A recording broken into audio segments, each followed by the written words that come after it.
If I told you not to press this big red button, what would you do? For many people, there's no greater motivation to do something than being told they can't. So, what is it about being told no that triggers this response?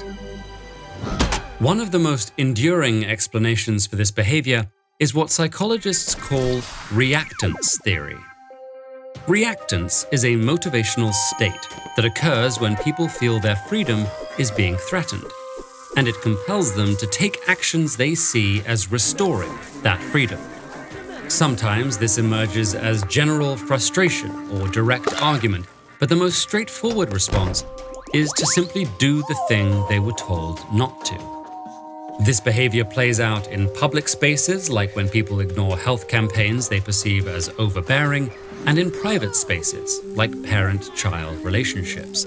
However, there are situations where something being forbidden actually makes it less tempting.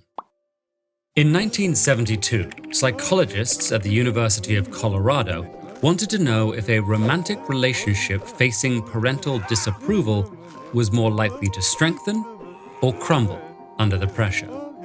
To answer this question, they surveyed 140 couples, varying widely in measures of happiness, but all fairly serious in terms of commitment.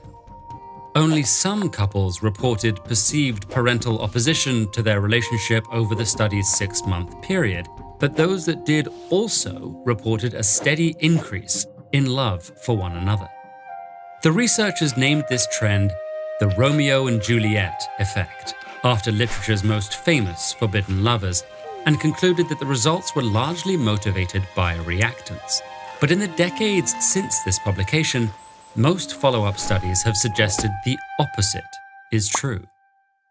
In fact, the long-term success of a romantic relationship can be predicted by the perceived approval or disapproval of the couple's friends and family. This trend is known as the social network effect. So why doesn't reactance win out over the social network effect? You might think it's because we value our existing relationships over our potential relationships. But in most cases, disapproving friends and family are just voicing negative opinions or passively not supporting a relationship. It's rarely a dramatic choice of us or them.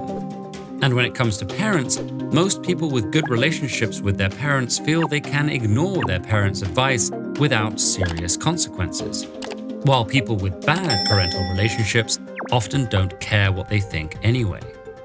So if disapproved relationships are more likely to fail, does this mean we're not willing to fight to date who we want? Well, it might vary from person to person. One theory is that there's actually 2 types of reactance. Defiant reactance, which is impulsively doing the opposite of what we're told, and independent reactance, which reflects our deeper desire to make our own choices. For example, if you tell someone with high defiant reactance to lower their voice, they'll probably start shouting. Whereas someone with high independent reactance is more likely to simply ignore the request and do what they believe is appropriate. So when it comes to relationship disapproval, a defiant person might respond by pursuing their romance in secret, but that doesn't change how the group's opinion negatively impacts their relationship. Conversely, someone with a particularly independent personality might be capable of ignoring their friends' concerns and loving whomever they want. The idea of defiant and independent reactance is fairly new, and researchers are still working to uncover all the motivations behind the social network effect.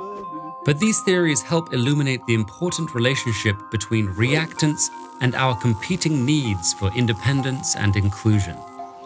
How we balance these desires varies across individuals and cultures, but no matter how prone to reactance we may be, our social networks are vital to our sense of identity and well-being. This is especially true in our romantic relationships. Studies have found that support from a few close companions can help buffer against disapproval from others. And most relationships do better once the individuals involved find supportive social networks. This outcome might not seem as romantic as a forbidden love affair, but it's actually in keeping with the story of Romeo and Juliet, whose embattled relationship couldn't endure the threats of extreme disapproval.